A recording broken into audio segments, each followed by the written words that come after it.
love working here. I feel very blessed. I love it here. I look forward to coming to work every day, being a part of this team. Like a family away from home. Where everyone feels like everybody knows their name.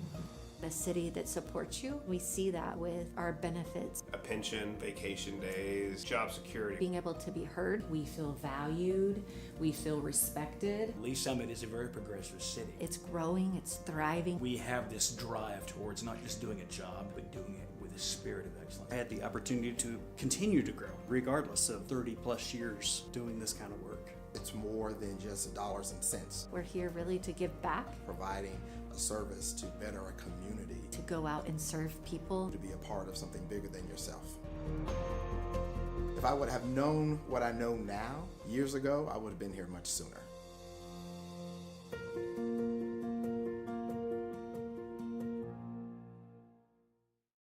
Hello, Lee Summit. I'm Laura, and here's your flash briefing for the week of December 8th.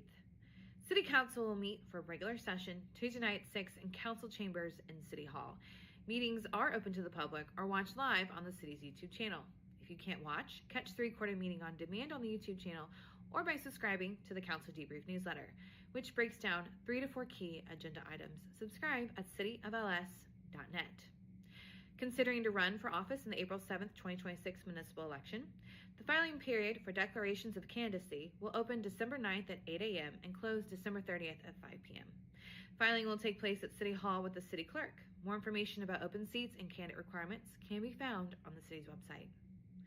A reminder to Jackson County taxpayers, Lee Summit City Hall is no longer able to process tax payments, print receipts, or create waivers. Taxpayers are advised to visit a Jackson County location or pay online at jacksongov.org. And Lee Summit Parks and Recreation's annual Skate with Santa is back December 13th and 20th from 6 to 8 p.m. at Summit Ice. Bring the whole family and skate the night away under twinkling lights, then sip on hot chocolate afterwards. Learn more at lsparks.net. Thanks for listening and have a great week. The city of Lee Summit has hundreds of traffic lights across its more than 1,000 lane miles, all managed by the city's Public Works traffic technicians. The work happens inside those metal boxes on the side of each intersection. Inside, technicians program a device called the controller. The controller communicates directly with each signal head via underground wires, telling each light when to turn on and off based on a programmed cycle. City traffic engineers designed this cycle to allow traffic to flow as efficiently as possible for that particular intersection. In order to best match current traffic patterns, they install something called a detection system. Detection systems have taken many forms over the years, from sensors in the pavement to radar boxes. But in Lee Summit, they primarily consist of cameras, which workers mount above the traffic signals. These cameras don't record video or your speed. Instead, they monitor the spaces at the front of the intersection and identify when a vehicle is present in a specific spot. Once a vehicle is identified, the detection system sends a message to the controller, which then adapts its standard cycle to best serve the cars that are present. The pedestrian button works in a similar way. When the button is pressed, the controller receives a signal, requesting that it allow that section of the pedestrian walkway to go, which it then inserts into the signal pattern. Technicians also install something called a conflict monitor. The conflict monitor is a device in which they program all the potential patterns of lights that would lead to a collision. If the other systems mistakenly trigger those patterns, the conflict monitor sends the intersection into flash, causing all lights to flash red and directing drivers to treat it like an all-way stop. City traffic technicians implement and maintain these systems so effectively, we rarely consider them. But every time we safely pass through a signal-controlled intersection, it's all thanks to their work. So the next time you're waiting at a red light, remember the delicate coordination of super smart systems that move you through that space safely and efficiently every day.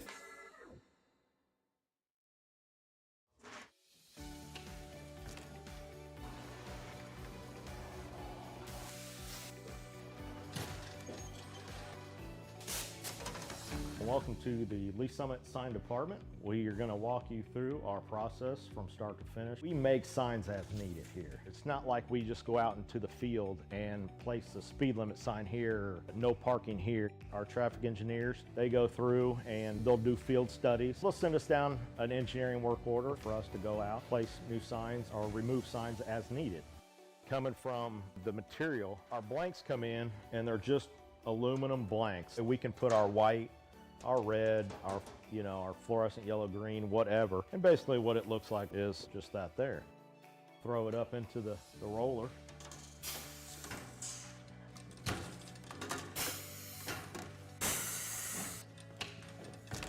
And once we got it covered, take it to our work table here, and Tim will cut the corners, cut all the access off to where it's lined up right. As far as the plotter and the software that we use, there's a street name sign there, and he's gonna go ahead and print that out on the plotter so you can see the plotter and how it operates and runs. There's standards for the height, even just on letters on the sign blank. Basically what we have on the computer there is it's pretty much set up to those. And it goes through, it's got a very small but sharp needle that goes through and cuts everything out letter by letter. Once that's done cutting, our next stage would be bringing it over here. Currently picking out the sign letters right now. We call it weeding or picking or however you want to call it. Next, putting it on the transfer tape.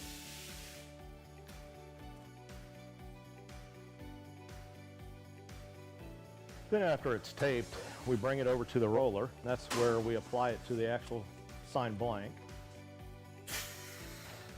And we'll roll it through one time just to get the air bubbles out.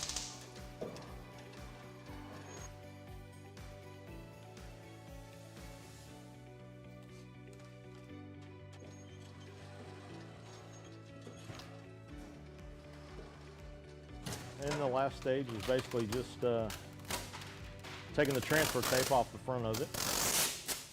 And there's a finished product of the street name sign. We'll take you out to the field and show you our process that we go through. We're gonna go out and follow our sign guys and get something installed for you. This is where we check our underground utilities. Tim, you got AT&T? AT&T's back here. Evergy, Google, so we should be good to go. We normally put all of our stuff together out in the field.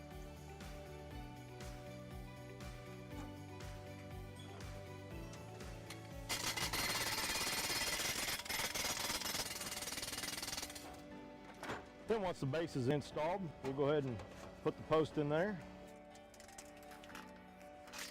We've come up to perfect. And that's how we do it. Simple, quick. Officers en route, 914, armed robbery.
My parents built their first brand new home in 1987 here in Lee Summit. It's pretty amazing to see what Lee Summit looked like in 1987 as a teenager. So vibrant, it was just growing, and there were a multitude of new things coming online. I was in the property management world, going to Rockhurst College, and eventually I raised my kids here. This community holds people. Every time you turn a corner, there's something new.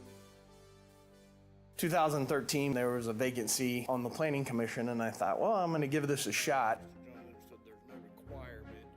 When you're on the Planning Commission, the decisions that you're making are recommendations. Are they following our UDO? Does it fit in our comp and strat plan? When it gets to the council, that's the big decision. I served on the Planning Commission up until February of 2025.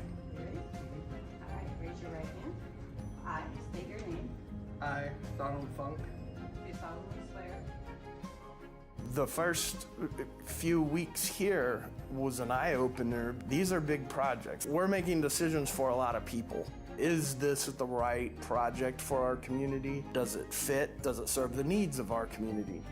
we can look back and see what's been done. I mean, it's incredible when you see Paragon Star coming out of the ground, Oldham Village starting to come online, View High Drive Athletic Facility, Discovery Park, streets of West Pryor, 291 North and 50 Highway, our farmers market, the Green Street Project. You look at our downtown.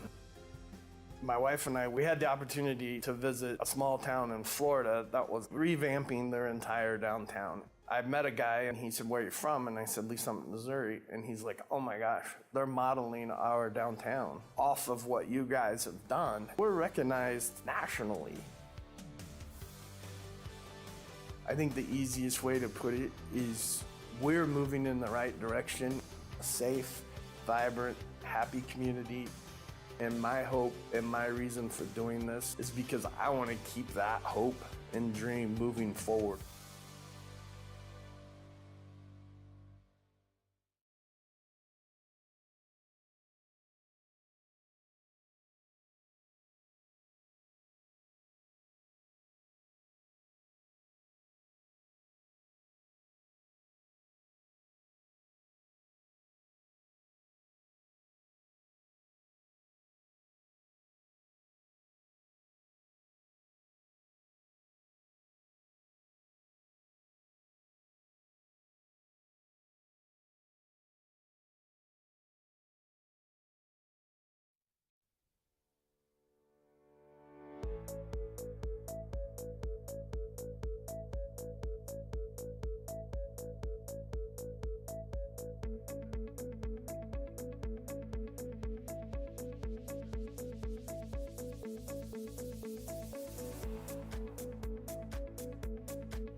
I'd like to call to order the Community and Economic Development Committee for Wednesday, December 10th, 2025.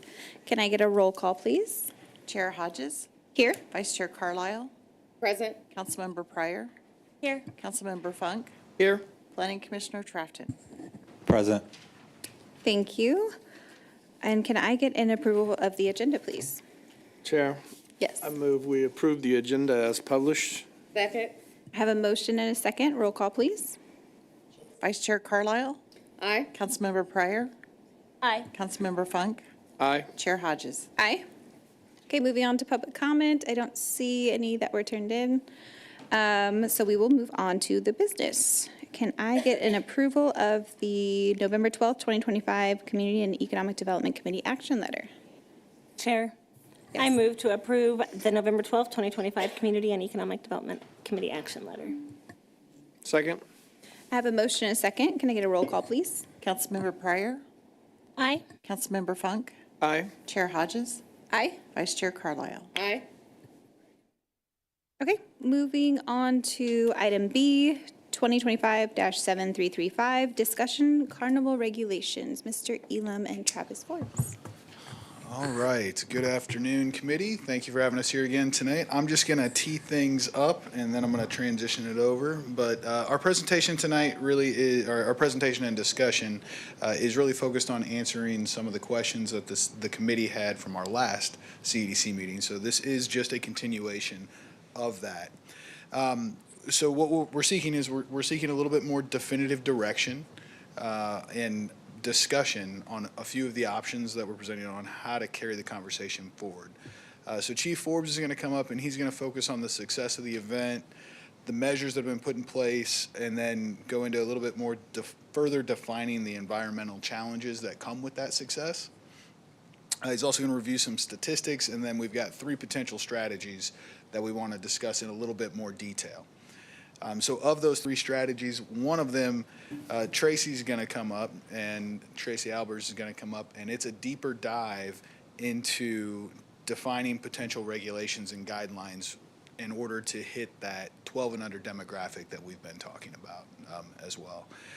So one thing that was asked last time that there wasn't quite enough time to get to for this conversation is having some more specific feedback from the carnival vendors. We did get some, and kind of what we're proposing right now, there is a gap in between what they're saying is feasible and what we believe the intention of the committee was, and that's the intention of the committee is really what we're focusing on with the back half of the presentation overall. So that's part of the dialogue that we'd like to have tonight, and so with that, I'm going to turn it over to Chief Forbes, and we'll be available to answer questions and things like that, and keep having the conversation go forward. Thank you, Ryan. Actually, my throat's hurting a little bit, so I'm going to see if Tracy can do this whole presentation. I'm just kidding. She said, huh. So I used a David Bushak PowerPoint background because I heard all the kudos last night. I thought maybe this would help boost my cred a little bit. But I kind of want to start by resetting the conversation a little bit from the last conversation we had on this topic. I actually couldn't be here that evening. I was here briefly at the beginning but couldn't stick around. But I really wanted to start just by saying we have a lot of different stakeholders kind of invested in this particular issue. And I think with all the stakeholders, I would like to think there's a common thread of we just want to create a safe environment for everybody to enjoy at our downtown events. It's really I mean, you just have to look over my shoulder to see the jewel that we have to work with here in Lee Summit. And I think we want to maintain the reputation of it being a very family-friendly environment that people like to come to, whether it's at our festivals or not. And that's from a perspective as, yes, the police chief, but a resident of Lee Summit and somebody who has lots of family members and friends who live here too. I want everybody just to be safe, and I think everybody does, all the community partners that we have. So I think we can start by celebrating the success of these events that we have, both Downtown Days, Oktoberfest, we had the draw party, we have all sorts of great events down here in Lee Summit, and they're all very successful. And they've become successful to the point that we're actually seeing increased numbers of folks come out here, which we love seeing, and it's great, but that also can bring some challenges to us. Our downtown kind of is our downtown. We can't necessarily expand it and make it larger. We've done a little bit with Green Street, and a little bit is planned from what I understand, but the space is what the space is, and we get a lot of folks who come in, and again, our challenge from the police department is to make sure people can come here and enjoy it, whether it's families or whoever's coming, and have a good time. So our police department, we've worked hard to establish a culture there that is very evidence-based. So we really rely on research and looking at not just reacting to crime happening, but asking ourselves, why does it happen? Why does a particular issue happen? We deploy lots of resources, technology to issues, community engagement's a big thing that we do.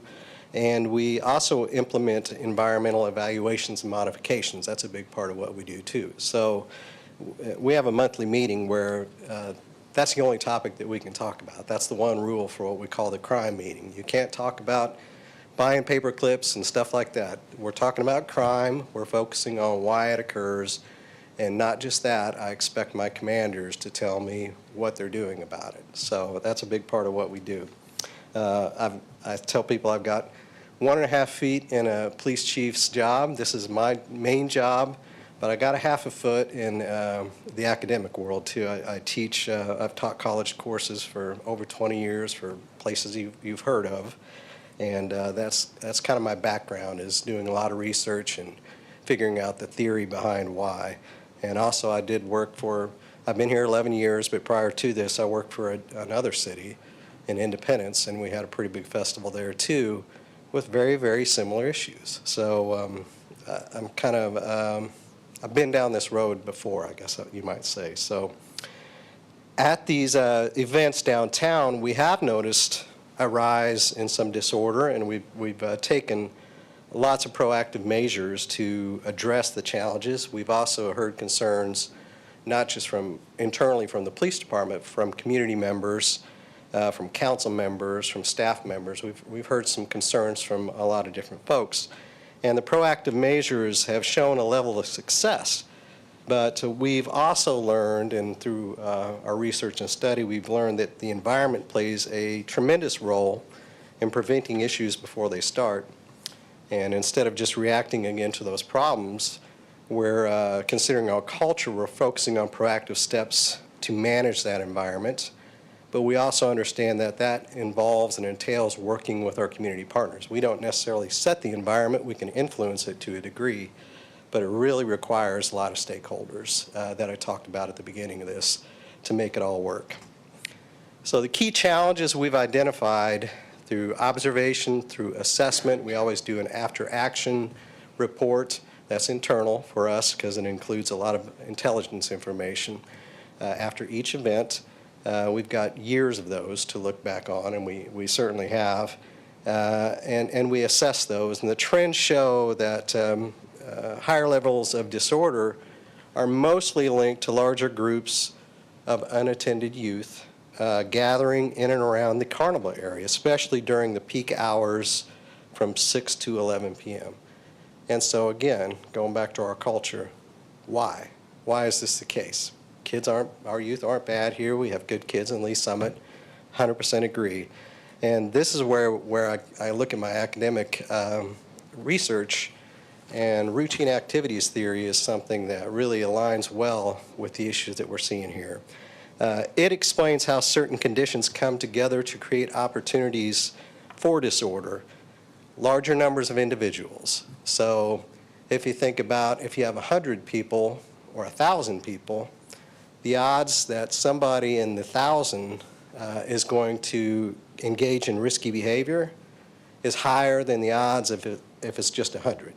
So we get more people in a condensed area, and on the same token, if you have 1,000 people, there's more of a chance that they can become victims of risky behaviors or disorder than 100 people. So it's the same compressed area increases. I think we all have been in situations where like, there's too many people here. I'm not feeling very comfortable. So that can, and that's because it's a natural understanding that we develop over time of the routine activities theory without even knowing what that is. Yeah, I think we all kind of get that. And then finally, when considering youth in particular, a lack of capable guardians contributes to that too. And this is a theory that was developed around the late 70s by two gentlemen who really said they wanted to know not just why people become criminals, that's not what they really were focusing on, but why crime happens in certain places with certain conditions is what they focused on, Cohen and Felsen. So they're really the people who created this routine activities theory. So on top of that, if you look at our Carnival area, it also encourages what's known as unstructured socializing, which is another layer to the cake of this routine activities theory. Basically, that means hanging out without a plan. And whenever I was a younger individual, this would cause me problems too. The busier I was, the less trouble I used to get in. And I got into some trouble for sure. We don't have to get into that. But research shows that unstructured socializing is a strong predictor of youth-related issues, particularly when there's no adult oversight.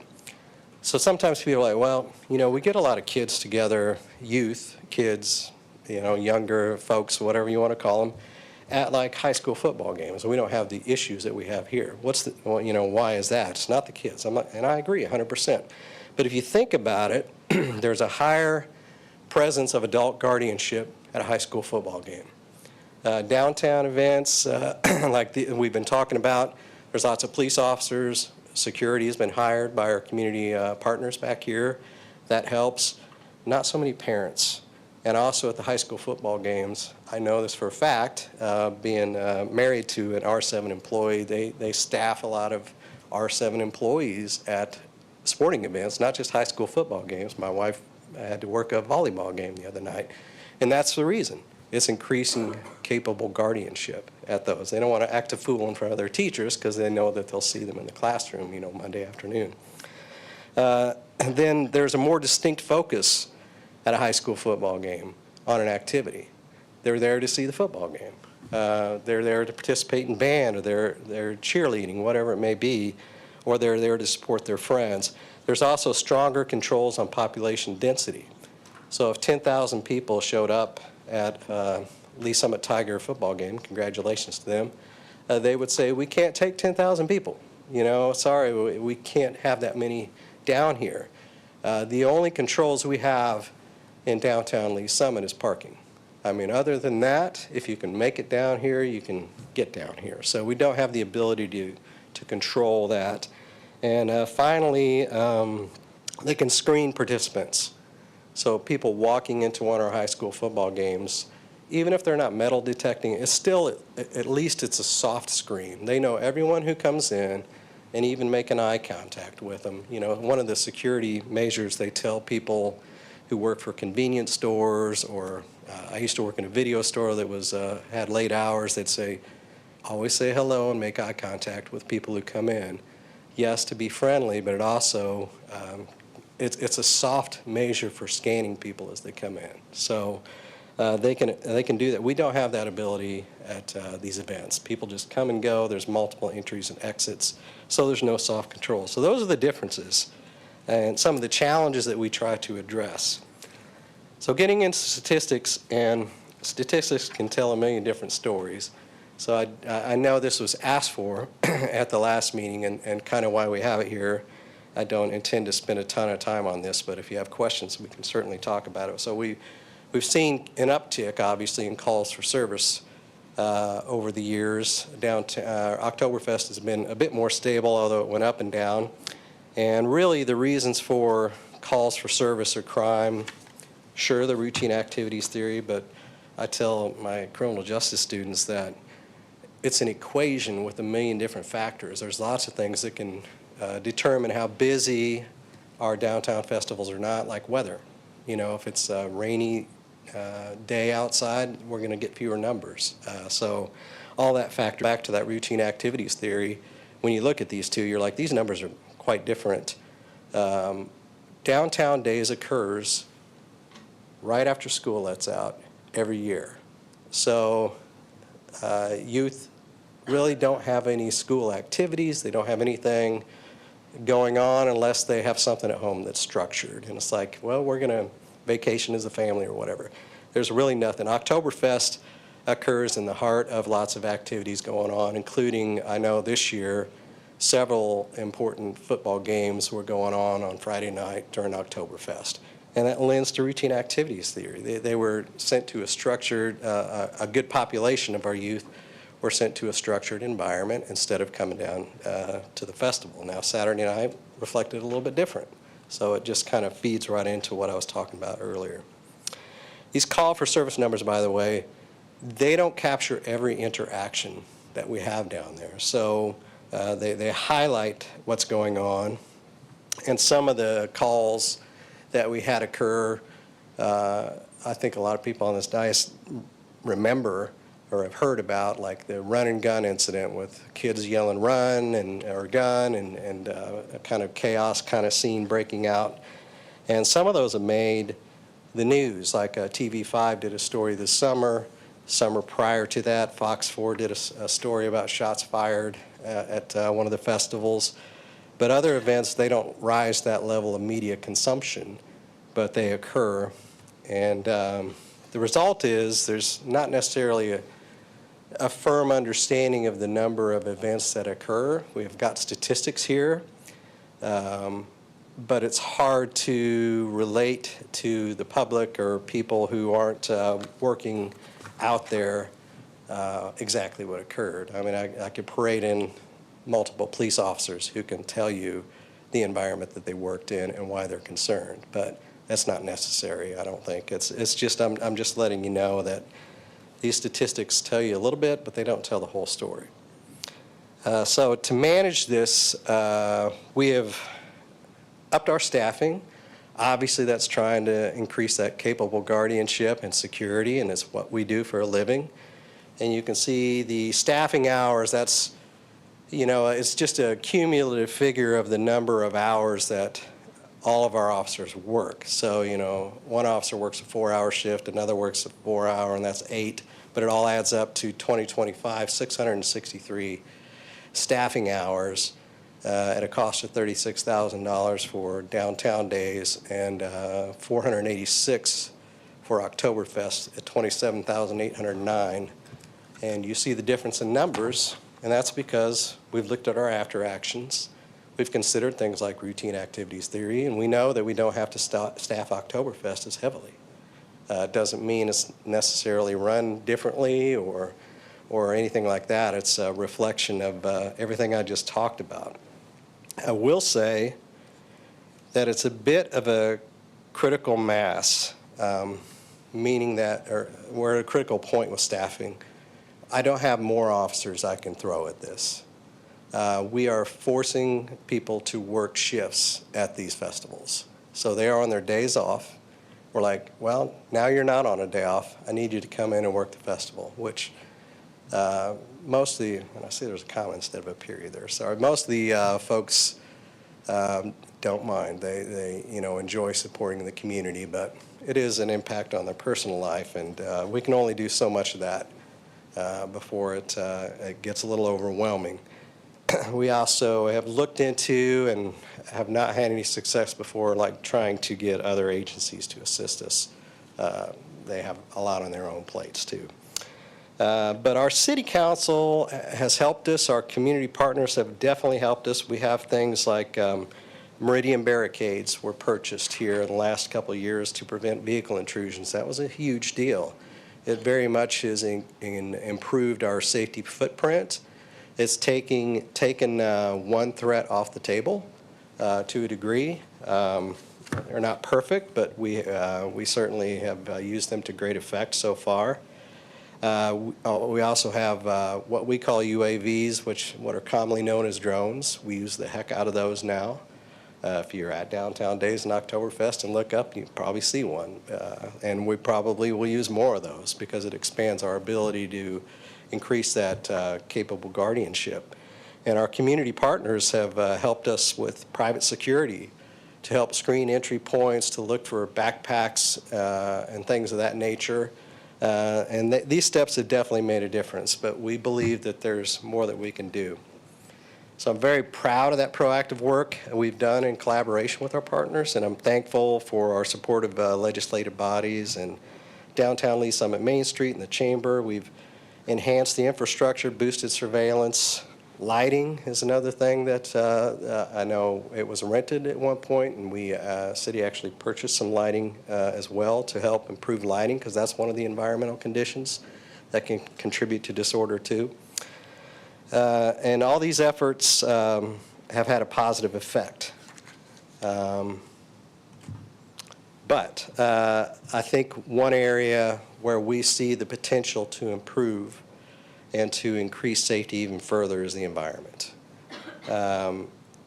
Looking at what other communities have done successfully, I think that was asked, if I'm not mistaken, at the last meeting too. We can draw some great lessons from folks, because this is not an issue that's specific to Lee Summit. This is nationwide. I've interfaced with chiefs all throughout the country talking about this. I know, for example, I know some folks who work for Las Vegas Metro. They deal with these festivals every night, pretty much, and definitely every weekend. And they had some violence on Fremont Street, which, if you've ever been there, can be a bit crazy.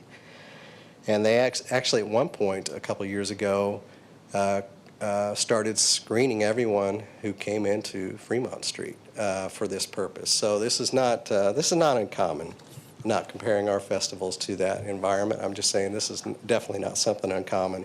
And in fact, the CEDC has actually made some recommendations for strategies to curb this. So one of the first strategies is to enhance that capable guardianship with chaperone policies. One study said that requiring adults to accompany minors during event hours has led to 70 to 90% drops in disruptions in amusement parks. Now, an amusement park is very much like a carnival. One of the big differences is, again, they know everyone who comes into an amusement park. So Worlds of Fun has this policy, our local amusement park up the road. And they know when somebody comes in with or without a guardian. We don't have that luxury. I mean, we could still implement a policy, and I think it might be something to consider, but it'd be more soft. It'd be like, it'd be a little tougher to enforce, because again, somebody can just kind of walk in from any number of different entry points, and there's nobody standing there saying, "Where's your mom?" or, "Where's your guardian?" Unlike Worlds of Fun. So that is something that could be considered.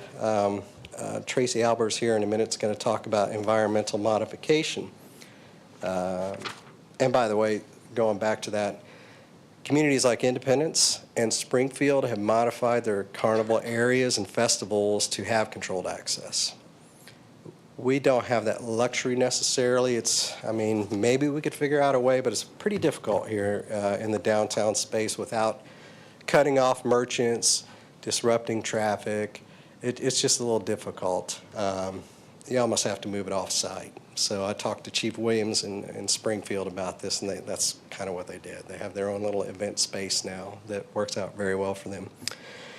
So strategy 2, again, is shift the attractions. A couple towns I found in research, Posen, Illinois, and Berkeley, Michigan, they replaced their thrill rides with family-friendly ones for younger kids, which naturally brings more parents and more family-friendly environment for younger kids, and reduces the unsupervised teen footprint. The issues we experience again here in Lee Summit are not too dissimilar from what they experienced in those two communities.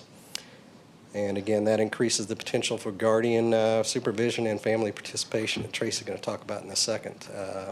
And finally, strategy 3 is what they call temporal adjustments, which is adjusting the timing, closing the carnival earlier. We did adjust that last year. It made a bit of a difference, but again, part of what we're trying to avoid when we consider the environment and how it can contribute to the potential for an increase in disorder is daylight. So when daylight's gone, I think we all know that it increases the potential for disorder to occur. So, if it closes at 9 o'clock or 10 o'clock, there's not a whole lot of difference there, and that potential still exists. But earlier closings could make more of an impact. So that's something else that could be considered.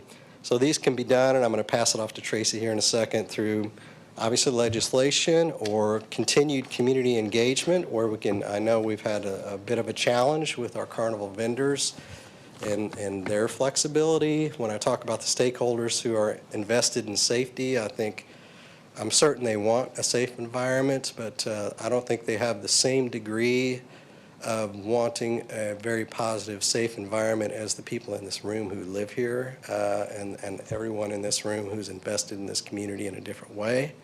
So, perhaps they would be with some continued engagement, I don't know. And then the other opportunity is legislation. So that's kind of in your all's hands, but I thought I'd present to you what we've noticed and what we've seen and why our minds are thinking in this direction. It's not just something like we hate carnivals, because that's not the case. We love a good carnival like anyone else, but we also want our folks to go home safe. So pass it off to Tracy now, and I think if you hold questions, I suppose, until she's done, I'll stick around for questions. Thank you. Close that out. Thanks. Okay. Good afternoon. So if the goal is to modify the physical and social environment, we're prepared to speak this afternoon about how that might be accomplished and what the legislative framework might look like in the UDO to memorialize some or all of the changes that council may wish to set in motion to effectuate this. So items 1 through 3 on this slide focus on different ways that the UDO could be amended to regulate carnivals, specifically rides, game offerings, to more readily appeal to children versus teenagers and young adults. There are changes that could be memorialized in the UDO more as guidelines that serve as a framework for discussion between city staff and your applicant, your carnival purveyor, when seeking out a special event permit in anticipation of a carnival event like Downtown Days or Oktoberfest. Changes could also be memorialized in the UDO in a way where stricter adherence is required. Another approach could be number 3, where you have a combination of both, where requirements could address things like the operational aspects of the carnival, hours of operation, how the event is contained, whereas the guidelines could be used more to determine allowable rides and games. What's worth stating is that these regulations still, if implemented, may not bring about that degree of modification that's sought after by mayor and council to ensure public safety and reduce those organizational impacts that were cited by the chief. And for carnival purveyors who are participating in these events, the restrictions could ultimately reduce the likelihood of their participation moving forward altogether. So first, we'll talk about the potential regulation of rides and games. The regulation of rides and games can help to shift that carnival focus, avoiding the need for wholesale elimination. So the overarching goal here is to still allow for rides intended for children. And when I say children, I say designed and marketed for children under the age of 12, which puts them right in between 5th grade and middle school. I'll repeat phrases here that the chief used earlier, prohibiting high-speed, high-intensity thrill rides. Allow for low-speed, low-intensity, child-friendly rides that are intended for children under 42 to 48 inches in height, so right around that 4-foot marker. The images on the left of this slide and the next slides show rides that would continue to be allowed even if some combination or all of these were set in motion in the UDO. We did make note of 2 provisions, the maximum height of rides, which here is set at 40 feet. Also, some sources suggest prohibiting what they call mixed age rides, where teens or young adults ride with small children. I think we want to encourage adult accompaniment for the kids, or maybe even the adults who naturally get nervous on rides, but we want to ensure that riders are intended to be the children and not your teenagers. So here you can see some examples of permitted rides that, again, if we adopted package or all of those restrictions noted on the slide before would still be allowed as part of a future carnival. And here are some examples of rides that wouldn't be. And again, we focus on speed, intensity, inversions, sharp motion, height when operational above a certain grade.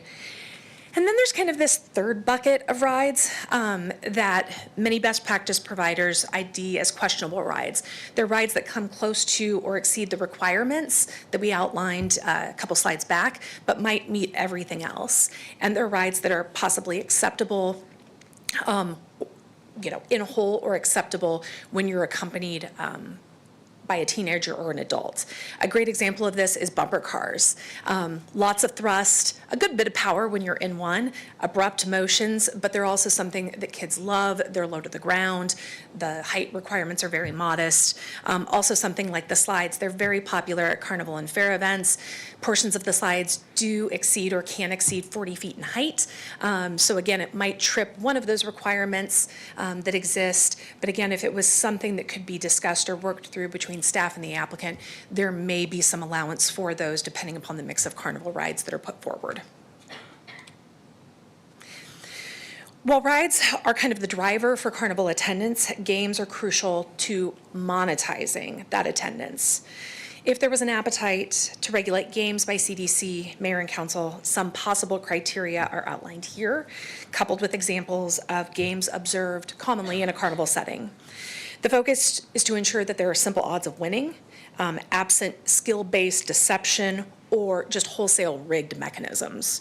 Allowed games would be duck pond, the fishbowl, the ping pong game, whereas examples of disallowed games would be the balloon dart game where you see underinflated balloons, really dull darts, or the basketball challenge where the hoop looks like it's made to handle a basketball, but it's actually arbitrarily small.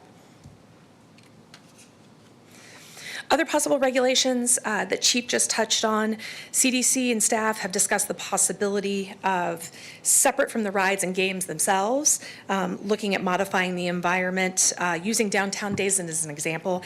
Ticket sales for the carnival end at 9 p.m. And it looks like rides and games end a half hour later at 9:30, and then the carnival closes altogether at 10 p.m. The current proposal would look at accelerating this timeline to a close of 6 p.m. or 7 p.m., which, as Chief noted, could prevent the congregation of unattended youth during the later evening hours.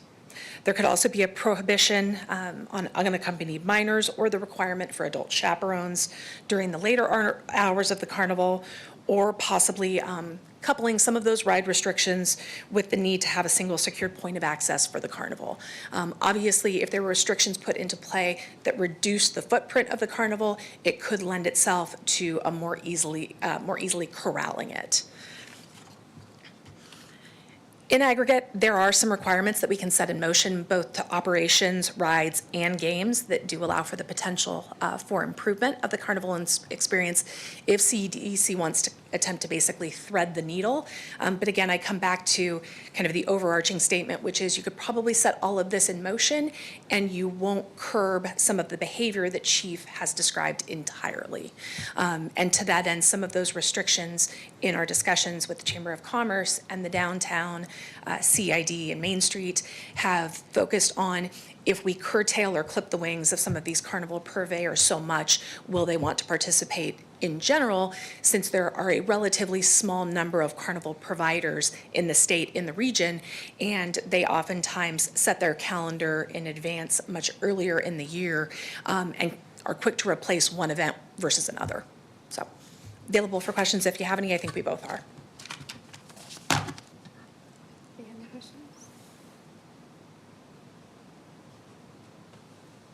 I think just to kick off the discussion, thank you, Chair.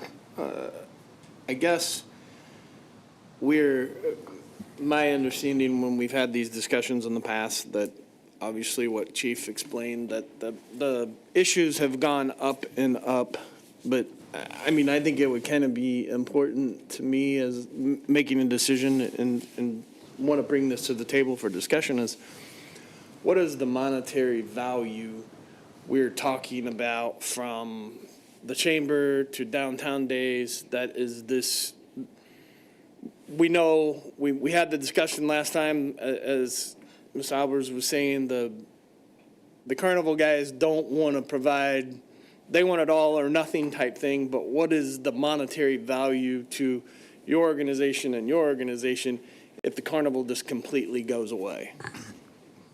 Yeah, so did meet with, again, both the Chamber and Downtown. They're both here as well.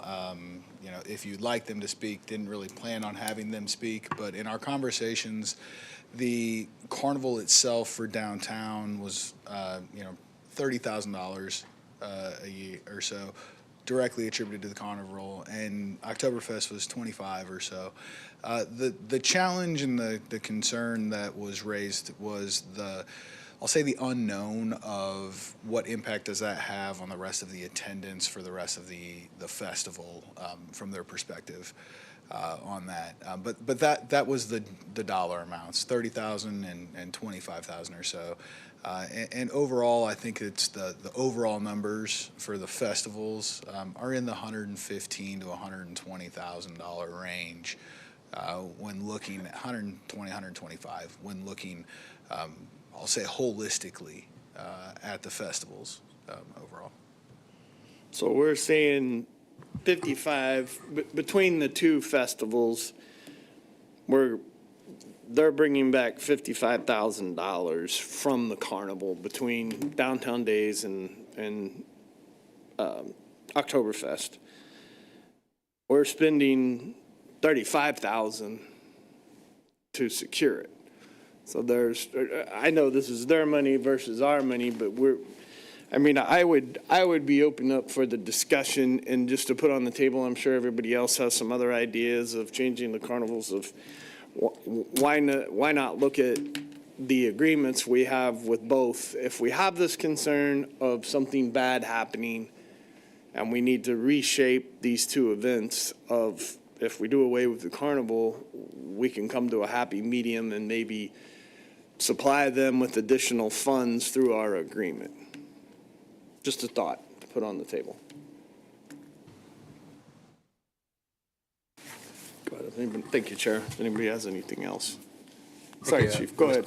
Councilmember Funk and Chair. I will point out that figure is for complete security for the entire event. So it's not specific to the Carnival, just pointing that out, you know, going back to my Santa Calagon days. However, we had different areas that we had to secure. We had a Carnival. They had a beer tent there that was pretty lively. We also had an area where crafts were sold and just kind of the vendor area. And I will just say that definitely the craft and vendor area were not a huge concern for violence. It was more of a concern for theft every once in a while, not so much the craft area. It was very much like the John Knox Holiday Pavilion they just had here over the weekend, but the Carnival and the beer tent took a lot of resources, so it'd be tough for us to estimate, you know, how much of a reduction in security cost it would be, but I would anticipate that there would be a reduction in security costs. We'd probably have to have a few events without it to kind of determine after action-wise, well, did that work out well with the security levels that we, but I just wanted to point that out, that figure is for the entire festival, not just the Carnival area. Okay, thanks, Chief. Mm-hmm. And Chair, if I may add just a little bit more to that line of thinking, and I agree, I think there's a number of different levers that could be looked at if that's the direction from the committee to, I'll say, analyze the financial impact if there is no Carnival, because there are some costs that we incur as a city that it would be difficult for us to completely parse out, as the chief said. There's also some costs, I think, from the event organizer's perspective that may be able to offset, and there may be a way to come up with what that would look like.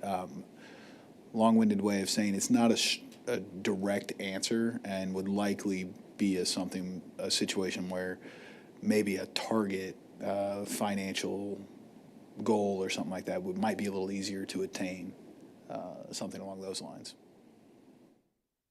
Okay. And I would assume that would probably take a couple years to see how it pans out. If we make any adjustment, no matter what level, we're going to have to see how it works. And then refigure what staffing we have and all of that. And then if they have a downfall in monetary downfall, then we could bring that to council and say, hey, is there a way that we can help them make up for this? Because it went well, but, you know, they're losing some monetary on this. Does that make, I mean, does that? Yeah, I think that's a fair way to look at it, a way to think about it. And if the goal is to, I'll just throw out an example here. Let's say the goal is to ensure that the festival at least hits the amount that it did the year before. So that could be the goal. Changes are made, we have a true up at the end and see where that is, and then you're in the situation where you don't really know, I'll say, what you've committed to. You know, if there's a big gap for one reason or another, let's say the weather is terrible, and then, you know, there's a downfall one year, does that mean that the city is now committed to filling a gap or something like that? Or let's say it's the opposite, you know, there's a big success. Is there, the next year, is there a sharing of that? There's a lot of details that could be worked out in that, but I think the big thing is what is that goal? And if the goal is flexible, how that could work through there's discussions that could happen. But it's definitely fair that it would need to be a multi-year type of agreement as to how to work through that. Okay. Councilmember Carlisle. Thank you, Chair. So my question is really for the chamber and for downtown. So the carnival hours shortening, was that only just last year that we started doing that?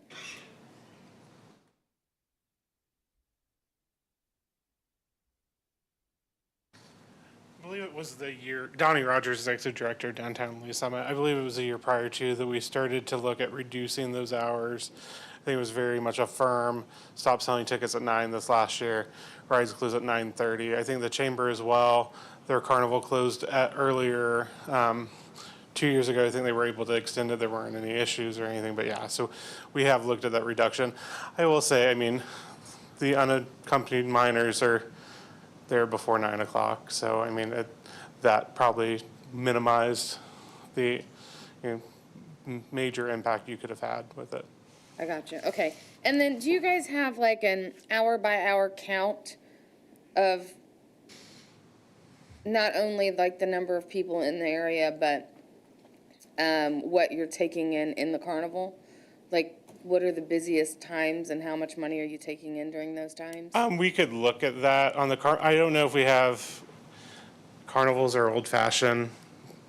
I mean, I can look at our beer sales per hour and, you know, see a ramp up and stuff like that. And I can look at placer data too that shows an increase of attendance on those regards too. And it does ramp up and kind of hit that peak attendance about the 8 o'clock hour for the festival. And so, yeah. Well, if you could look at that data and kind of try and give us a timeline, because I'm thinking, like, I would hate to just not have a carnival at all. I know that families love them, small children love them.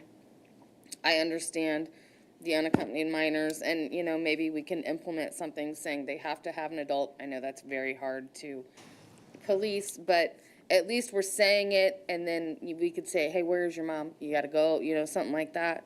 But I think that combined with, you know, the earlier closings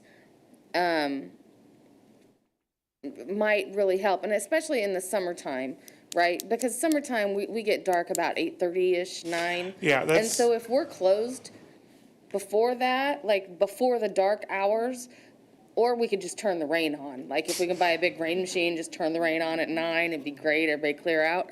That'd be fantastic, but we don't have that ability. So, I mean, I'm just trying to think of anything that might deter, right? And I know that once you close the carnival, especially if it's already dark when it's closing, those kids are already there. They're not gonna move, they're not gonna go anywhere. They know everybody else is leaving, why would they leave, right? So if you get there before they do, right, and you kind of pushing them the other way, then maybe we could just avoid it altogether. I mean, I hate to say no teenagers allowed.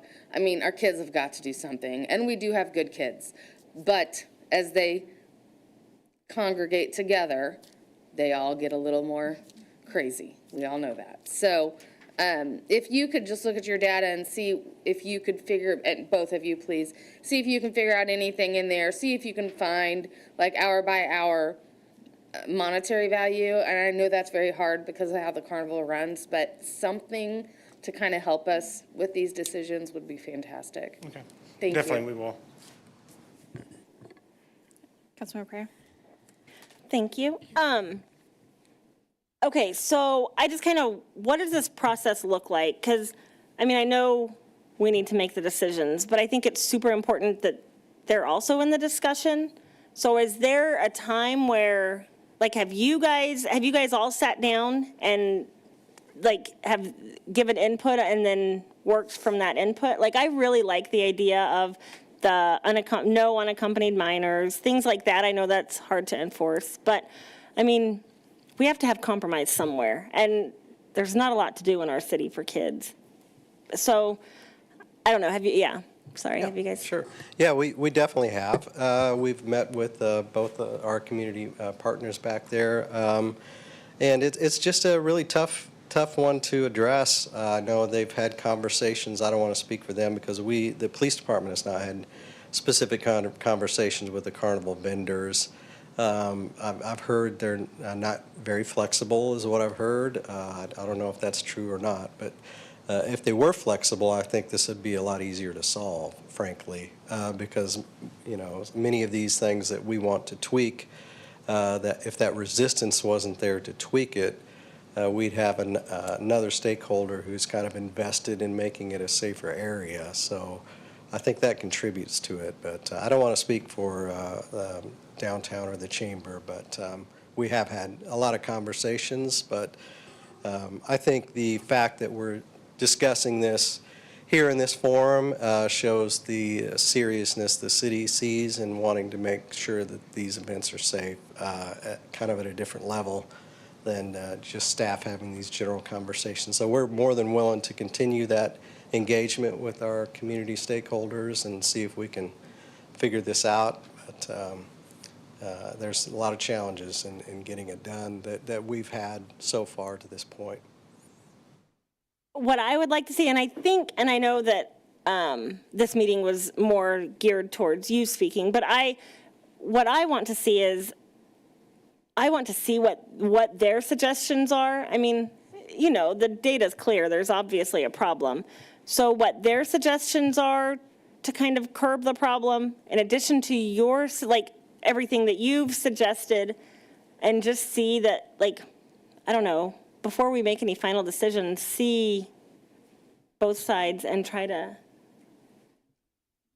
Sorry, I didn't mean to cut you off, but were we already planning on having them bring their own presentations in January? I mean, I'm trying to remember. If they can get information from their vendors. Right, okay, that's what I thought, Mm-hmm. because we do want to hear from each, but we also want to give them time to be able to present their own info, but in Yeah, I'm not January, saying- just so it gave them more time. Definitely not tonight, just because they're not ready, but yeah. Yeah, if you guys could just load a presentation, that'd be great. No, we were thinking, I know we had just kind of discussed it, we were planning meetings, but we would like if you would be willing to, each of you, from your own perspective, just go over all the topics that we've discussed, the questions maybe you want to address on your own, so we can have a full picture of everybody's input, and so we can make a better decision in the end and forward to council, hopefully at that point, full council. Does that sound? Yeah, that sounds good. Yeah. Yeah, go for it. Ryan, have we explored any ideas? I mean, I'm like everybody else sitting up here. I don't want to see the whole thing go away. But I feel like we have an obligation to our partners to financially make this work somehow. If we're going to be the decision makers that say, hey, we're making the change, we've all got to work together and make sure.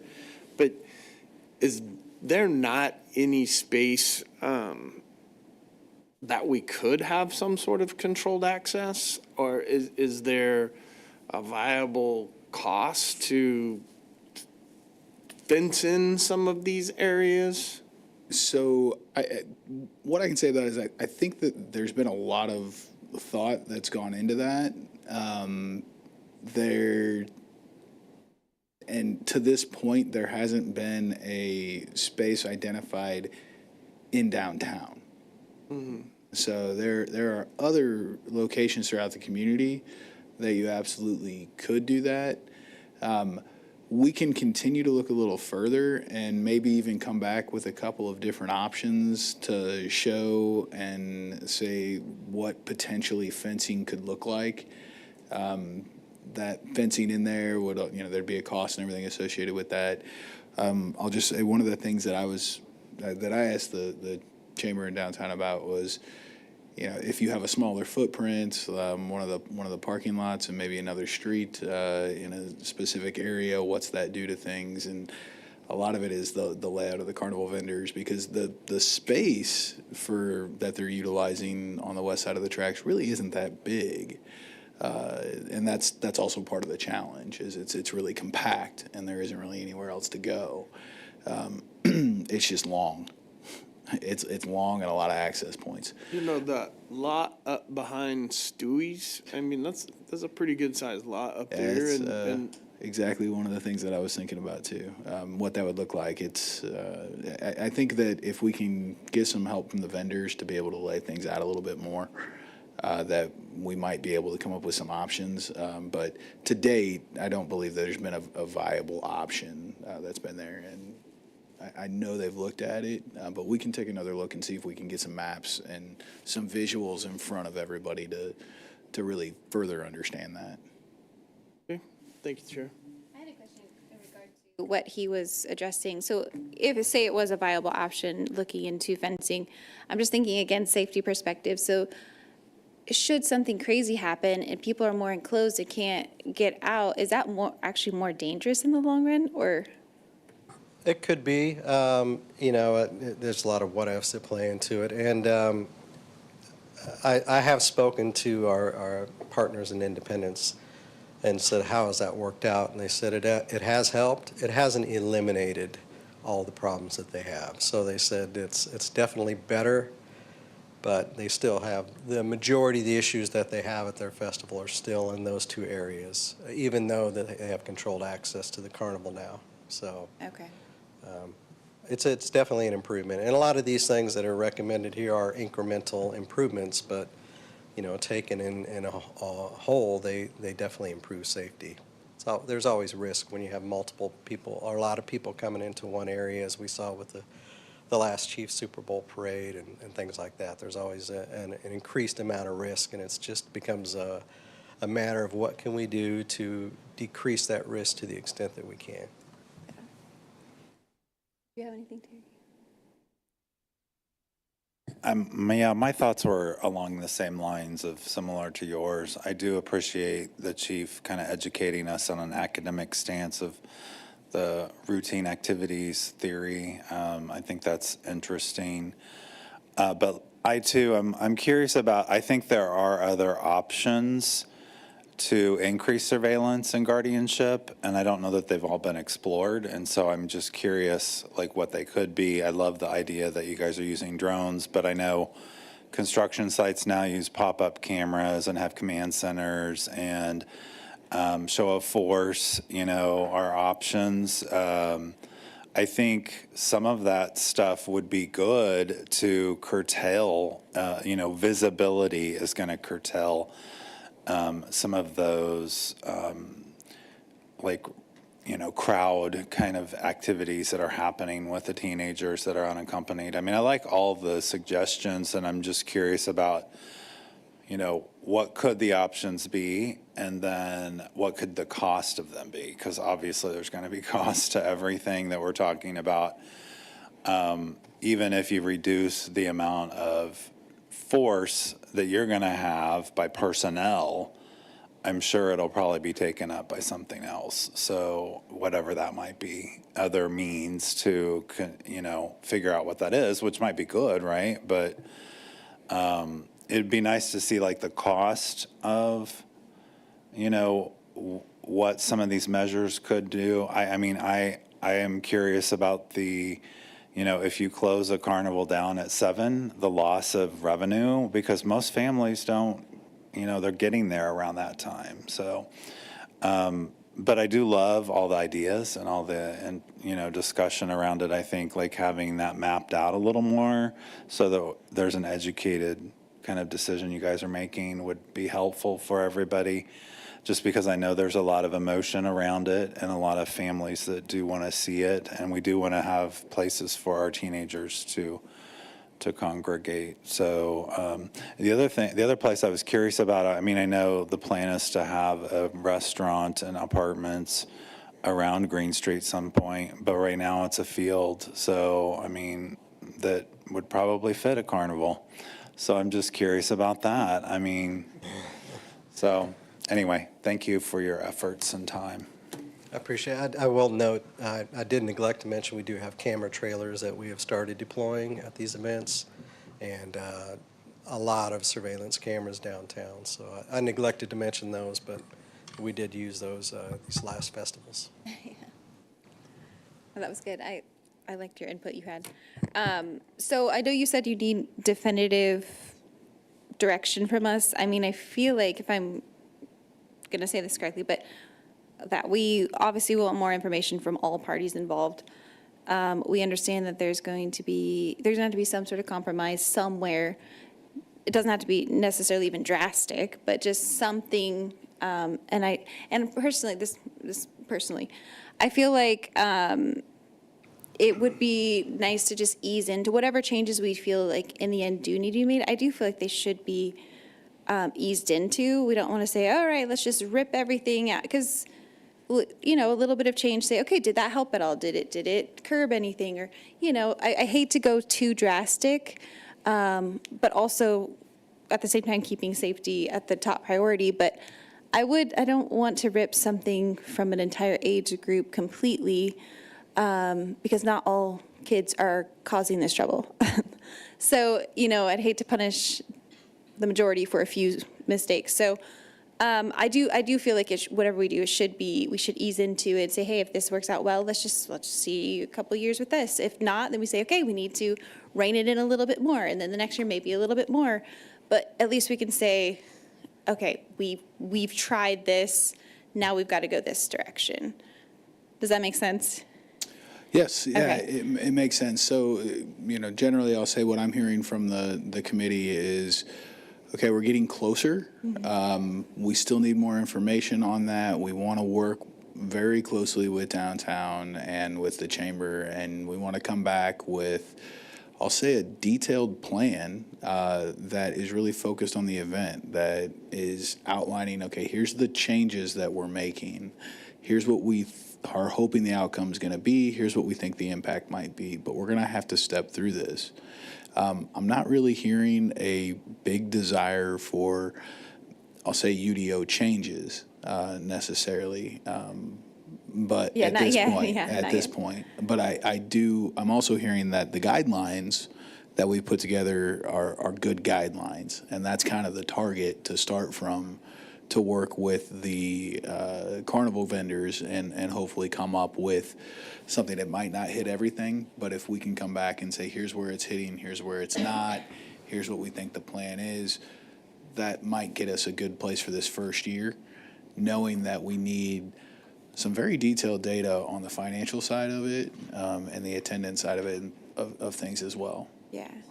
No, I think that's perfect. And I think just one other point I wanted to make is that I do want to make sure, I mean, I respect the fact that we have a good vendor we like to use, but I also want to make sure that we're not basing things or the idea of how we should handle any change based off of whether or not they want to service our event or not, because they're losing, they don't have the rights they want us to have. I guess I want to make sure our focus is in the right direction and don't want it to be focused solely on what they want for our city. Yeah, I think that's where the compromise comes in, Yeah. and having the base guidelines. I'm going to start referring to them just as guidelines. Having those guidelines and that target for the family-friendly, the 12 and under, how close can they fit into that? And then that's the decision that we have to make as to where we want to fit on that scale, if that's what we're trying to hit. Okay. Yeah, no, that sounds great. Do you, what? And then I just wanted to clarify, in January, we'll get presentations from The second Wednesday, What's that? second Wednesday of the month. We'll do our best. We're closed between Christmas and New Year. Oh, okay. Tough time of year. Tough time of year. Okay. So it'd be the 14th, right? 14.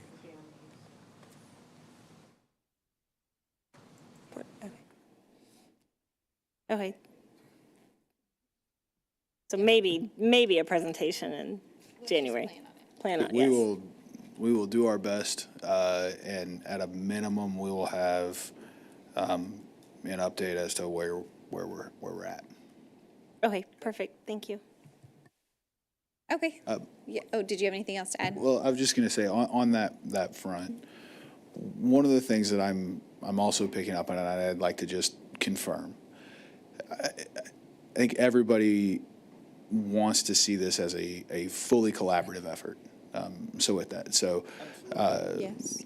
saying that, we're going to do the best that we can to stick to some of these deadlines and everything, knowing that really they've got a carnival or a festival that's supposed to be first weekend in June, right there. So this is kind of going to naturally probably evolve up into that point overall. So again, long-winded way of saying we're going to do our best to hit January, but we may be talking about this in February, and we may be talking about it in March as we just continue to evolve this and get to the point to where we're all comfortable with where we want to be. Okay. Go ahead. I have no problem talking about it every single month until it happens, but I know that they have got to plan, so we've got to make a decision sometime soon. So, in my mind, if something's not planned 6 months before it happens, it ain't happening. So I don't know how you guys think, but that's how I think, so we don't have a lot of time. So, Yeah. thank you. Yeah, Chair, I'm just wondering, I mean, there could be, if the city doesn't want to move forward with the current state of affairs and they want something different, then what can be the intermediate step for immediate action as there's a longer term kind of tail on this? Because there could be things done differently next year, like 6 months from now. We know it's in June, and you make a good point. So, but even in October, they're already planning for that. So we know things happen a year in advance. And so, like, what things are must-haves now that we need to change? And can we get agreement on those? Because, I mean, ultimately, I hate to say it, but I mean, there's already guidelines. The city is trying, everybody is trying to meet needs. We don't want to see continued increase and, call for force and all those, I forget what you call them. But anyway, I'm just wondering, like, is there something that we could say, let's do this now, and then let's figure the bigger picture out? I don't know.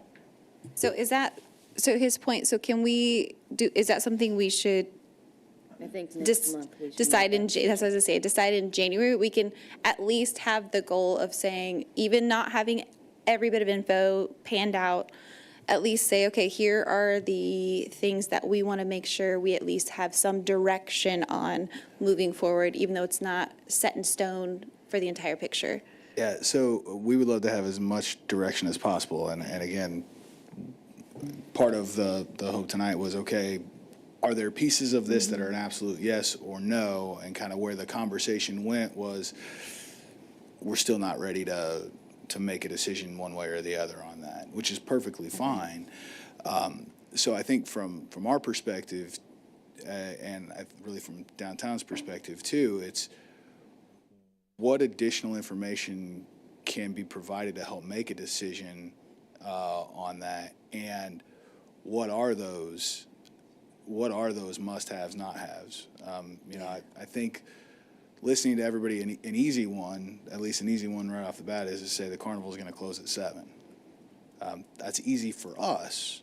It might not be easy for them. And the challenge with all of this is it's all going to be a situation where we got to see what happens.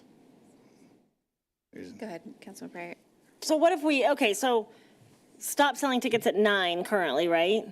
So would that make a difference if we just moved it up instead of at 7? Would that make a difference at all? In your opinion, if we stopped selling tickets at 8? Or, I mean, would that make a difference in? Yeah, again, I think with the temporal adjustments, I think we're trying to beat the absence of daylight. So that's the big environmental change is when and I know it's different in fall than it is in summer. So that's a bit more challenging maybe for Oktoberfest, but. Yeah. So, I can't remember when the sunlight goes down, but. Usually in the summer, it's like 9:30 to 10. Yeah. But October? October, it's a lot earlier. Well, late September, I guess. It is way too early in October. So, but yeah, I mean, just like we did before, they did adjust it, but it's and that they'd have to speak to the carnival vendors because I think they may resist that. So. And I guess my hesitation on like absolute clear direction is, I feel like last meeting, we wanted some more information maybe from the chamber in downtown. I don't remember exactly. Yeah. And so that's where my hesitation is on giving like firm direction right now without getting like the additional information. So that's where I'm not like completely comfortable giving firm direction right now. And I'll say that it's been a pure timing challenge with the time of year. Yeah. No, and I get that. We've been busy on our agendas. I can only imagine city staff has been even busier. So, yeah, it's tough. So if there was one thing that you wanted to see us give direction on, like tonight potentially, what would that be? If I was thinking, gosh, I mean, that's a tough one because I try to think of bang for your buck type of thing. And the hours is a good one as far as bang for your buck because if we look at our trends, we look when we have the most issues, it's after daylight ends at the carnival. And that's kind of what we've seen. So I do wonder, what if we cut it off earlier? That feels like a good bang for your buck. I mean, the chaperone policy is a low-hanging fruit. It's pretty easy. I don't feel like it's going to be a big shift, I mean, because it's so hard to enforce. I mean, we could send out reminders, we could post signs, we could have all sorts of ways that we could try to get that message out to folks. And I think a lot of people would say, oh, I'm glad to see them do that, But I'm not sure it would move the needle as much as that hours. That would probably be the biggest bang for our buck if we were to just retain the carnival. And the rides would be, it's a little more complicated, but I think that would make a big impact too. But it's in the schedule of easiest to hardest, that might be the hardest one to do because it seems like the vendors are very opposed to that approach. It just, again, without having the conversations that our partners back here have had with the vendors, which maybe they can enlighten us in January about those conversations. Although it does give you the opportunity to get into conversation with kids that are underage, that are unaccompanied. Yes. And to pull in their parents and, really put down what I call a show of force. Like, listen, we're not going to tolerate this. This is our policy. But it does give you an opportunity to explore what does that look like. I know it's hard to enforce, but when you're having trouble with somebody, it makes it easier to detain them and figure out what does that look like. Sure. It's another tool in our toolbox for sure. Yeah, like that's kind of what I'm thinking. So one of the things I was just going to add was, what's the current state? What's the preferred state for the city police and for, the carnivals and the chamber and the downtown?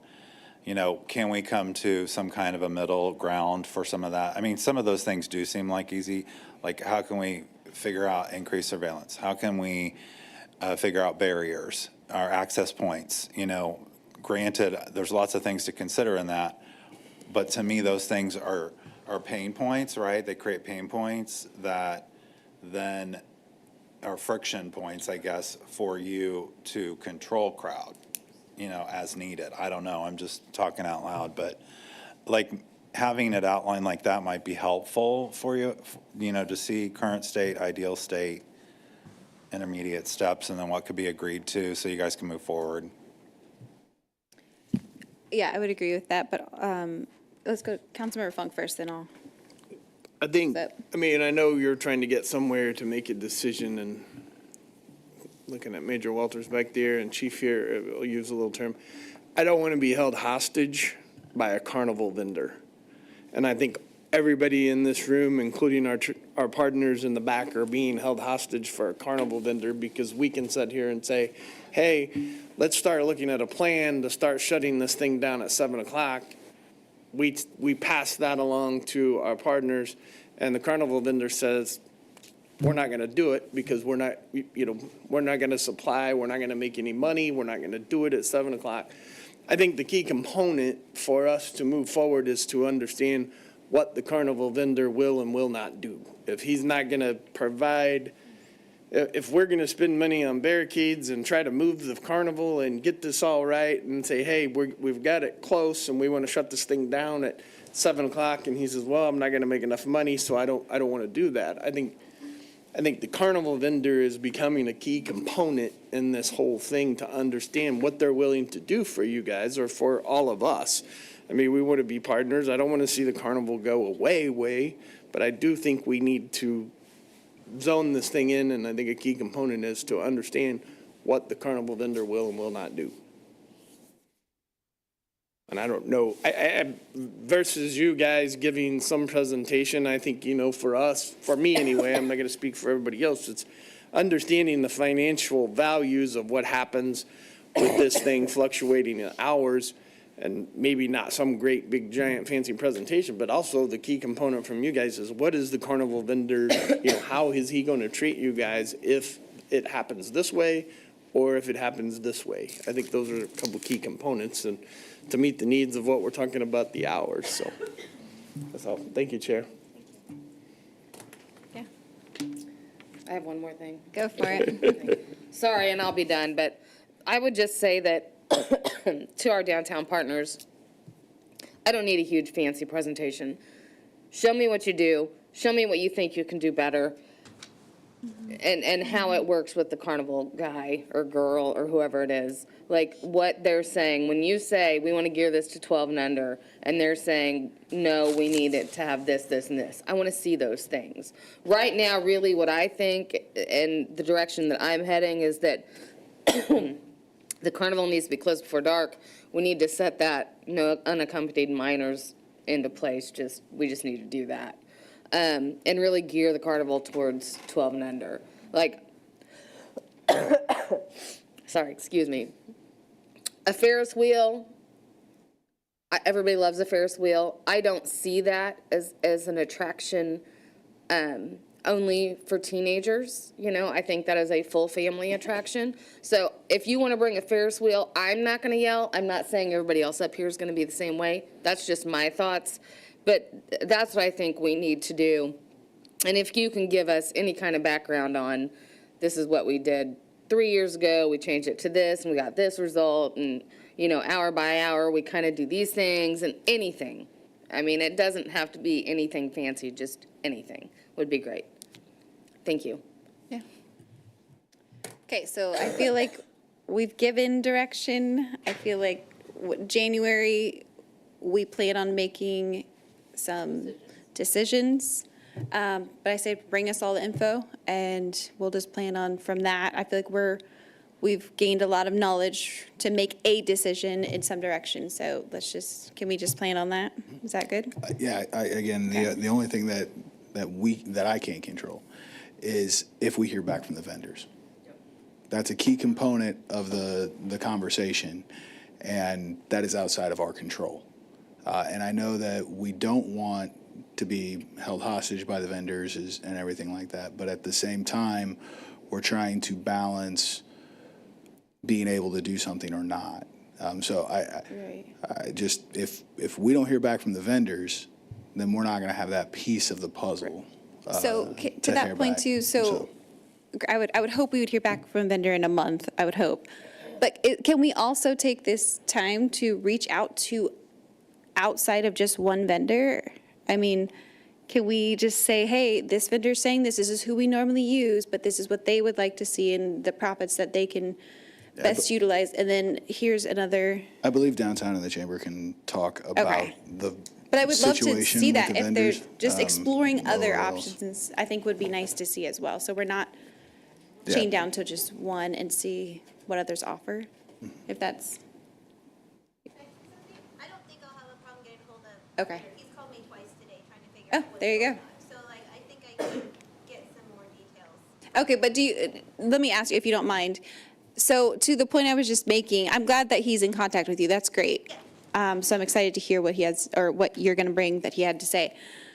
But I mean, so would you guys be willing to also, say you bring the info to him after we've had this discussion, he's like, I'm not super excited about it. Not to say that's the direction we're going to go, bring his info, but also going outside and saying, hey, you know, we've got some other vendors that we've reached out to. Here's what they're providing. So that way we're not basing solely off one. And we're saying, here's a few things. We've reached out to them. They're willing to maybe work with us a little more. Does that sound like something that could be done as well? I mean, Julie with Downtown Main Street, she's Okay. been doing it for about a year now. So Okay. Yeah, I would say Julie Cook on my team, our events director, has been reaching out to carnivals all summer long and not getting responses and she did speak to our carnival vendor earlier this week. And so, we can continue those conversations. I think having a good idea of like, is 7 o'clock and 12 and under are two major things. We can take that back to that conversation and see if that's something they're willing to work on. I mean, I think for us is knowing where those sticking points are helps then guide that conversation. We tried to have that conversation last year with reducing games of chance, doing other things, and there was a lot of pushback. And we did have police involved in that discussion in that room with them. And so I think they're aware of this conversation. I just think there isn't a lot of, like, the weekends we're looking at are prime weekends, and so there's not a lot of availability there, or even some smaller scale vendors I don't think would offer the quality that we come to expect in Lee Summit either. We wouldn't be happy with those rides either. So I think we can definitely take this conversation back to our vendors. But I think part of it is just we can take that back. If they're unwilling to move forward with that, I think, especially for us with a June event, we've got to make a decision in January. We can't delay this any longer. We want to be good partners with the police department. I mean, we're looking at other ways of rearranging the event with Green Street now open and kind of dispersing centers of activity to hopefully discourage some of the loitering and gathering. Kind of that Southeast Main and 3rd Street area. Just a whole lot going on there. And so if that's where you get your funnel cake, that's where you hear music, and that's where the carnival's going, then naturally that's where everyone gathers. And we definitely plan to change that up this next year with the opening of Green Street. But yeah, so we can do our best to get as much information back to you at that meeting in January. Okay. Yeah, that sounds great. And like you said, they may not be fans of it, but maybe after we hear them present the 12 and under, what it looks like, we meet somewhere in the middle and compromise. So I think that'd be great to have that info. Thank you guys for being willing. I just want clarification, so when I go talk to my vendors, when we're talking 12 and under, we're specifically talking like the height requirement? Is that, and then like the upside down twirly things, and is there like a speed thing or anything I need to speak with him about? We'll get all the information. Okay, perfect. Thank you. Okay. I think we've labored this to death, so. Are we good to move on? Ryan, did you need to say, okay. Okay. Any roundtable from up here? All right, Mr. Elam? No, I just wanted to say that this is our last CEDC meeting of 2025. Thank you. It's been a busy year for the group overall. Just tackled some big topics this year with housing and zoning, the World Cup preparations, panhandling, loitering, soliciting, all of that stuff. So, and now working through these carnival regulations.